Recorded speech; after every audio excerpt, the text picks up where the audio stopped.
para continuar falando nesse tema de como a eleição de Donald Trump pode impactar as perspectivas do planeta, a visão de rumo, de futuro do planeta em relação ao meio ambiente. Eu converso com o nosso analista de clima e meio ambiente da CNN Brasil, professor Pedro Cortes, no quadro CNN Terra. Professor, boa noite. Se acontecer isso que o Daniel Hittner colocou como uma possibilidade de os Estados Unidos, mais uma vez, saírem do Acordo de Paris, ou seja, não tiverem que respeitar mais metas de redução de poluição, redução de emissão de gases do efeito estufa, o que pode acontecer, sabendo que este país é extremamente poluidor ainda? Professor, boa noite. Boa noite, Márcio. Boa noite a todos. Realmente é uma ação que ele prometeu já durante a campanha de retirar os Estados Unidos do Acordo de Paris.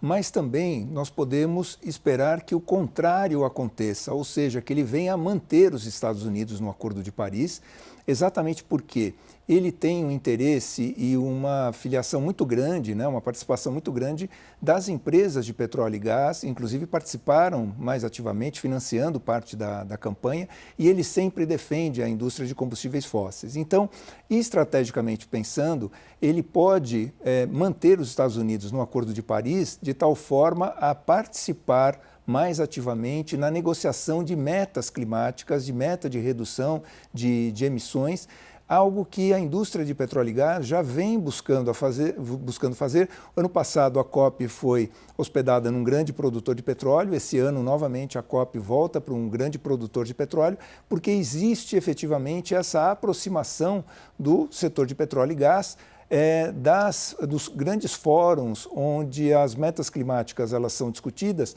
exatamente para tentar negociar a transição energética de tal forma que ela seja mais lenta, mais gradual e se estenda mais do que alguns grupos pretendem, que é antecipar essa transição. Então, não me espantaria se, na verdade, ele resolvesse manter os Estados Unidos no Acordo de Paris, embora tudo o que o Daniel falou seja o mais previsível, ou seja, vai de acordo com o que ele prometeu durante a campanha. E também porque, pensando aí no lado bem maldoso, mais ardiloso do que sair do acordo é continuar participando do acordo, mas minando o acordo, sabotando o acordo, negando a cumprir ou negando a aceitar regras mais limitantes, metas mais ousadas, por exemplo, para a emissão de poluentes. Ainda falando sobre redução, emissão de poluentes, o próprio Trump já disse que é a favor de desregulamentar, acabar com as resoluções, com as regulamentações de emissão. Ou seja, os Estados Unidos poderiam vir a emitir ainda mais. Veja, Márcio, essa é outra promessa de campanha, que é eliminar ou reduzir significativamente as regulações ambientais que surgiram no governo Biden. O Trump ele advoga que essas regulações ambientais elas prejudicam o desempenho da indústria norte-americana, tornando-a menos competitiva. Então, portanto, é uma ação, no entendimento dele, visando uma maior participação da indústria americana na produção internacional. Lembrando que muitas empresas americanas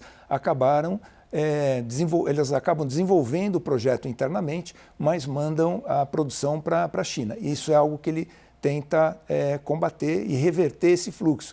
E para isso ele acredita que o abrandamento, ou a eliminação de regulações ambientais efetivamente pode representar um ganho significativo em termos de competitividade das indústrias americanas. Isso pode, evidentemente, levar os Estados Unidos a um fluxo maior de emissões de gases de efeito estufa, ele que já é o segundo maior emissor de gases de efeito estufa, só fica atrás da China. Agora é curioso, professor, porque Trump promete acabar com os incentivos, pelo menos prometeu isso, acabar com os incentivos aos carros elétricos aqui nos Estados Unidos. Mas a gente sabe, Elon Musk, dono do X e dono da Tesla, é um dos maiores fabricantes de carros elétricos do planeta e a gente vê Tesla em cada esquina aqui em Washington. É uma contradição? É uma contradição, Márcio, e é interessante verificar ao longo das próximas semanas, ao longo do começo do governo, qual vai ser efetivamente o posicionamento dele, porque ele entende que a indústria tradicional, as montadoras tradicionais norte-americanas, elas precisam não tem nenhuma vinculação ou obrigação de produção de carros elétricos, né? E, inclusive, ele acena com uma eliminação de incentivos à venda de carros elétricos. Ele falou, olha, quem quiser comprar carro elétrico, que compre, mas que tenha condições de arcar com o ônus disso. As indústrias americanas, elas não estão tão desenvolvidas na produção de carros elétricos como estão as montadoras chinesas. Então, em termos de competitividade, é uma forma que ele tem de trazer o jogo para as indústrias, as montadoras tradicionais, né?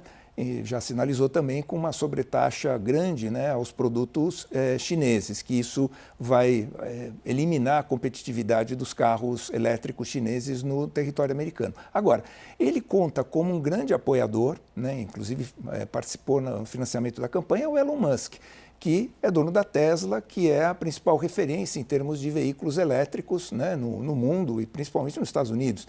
Então vai ser interessante ver qual vai ser esse posicionamento, porque se ele beneficiar a indústria tradicional, ele prejudica a Tesla. Se ele for a favor da Tesla, ele prejudica as montadoras tradicionais.